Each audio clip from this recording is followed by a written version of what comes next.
Kendi telefonu var, parasını ödemişsin, adam telefonunu açmıyor. Servisini arıyorsun, servisi telefonunu açmıyor.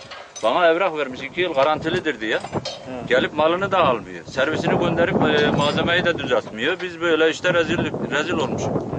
Geldik, buraya demiş Mardin Kızıltepe'de yok. İşte rezilliğimizi görüyor. Şeyi var, evrağı var, 2 yıl garantilidir diye bana evrak yaptı. Sözleşmesi var yani bunun. Ne gelip makinesine sahip çıkıyor, ne servisini gönderip yapıyor. Parasını ödedik. Biz şu ana kadar da aşağı yukarı buna 10 milyara yakın para ödedik. Yani yaptırdık, yaptırmaya çalıştık, götürdük, getirdik. Yani Orhan şu şeyini de ablamına falan çek, bu kendi bu yaptığı şey. 230 makine yapmış.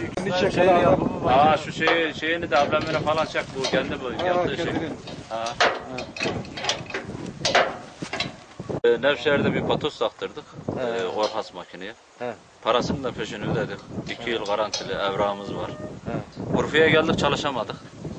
Patosumuz arızalandı böyle. Oradaki işimiz kaçtı. Yani orada hiçbir şey yapmadık.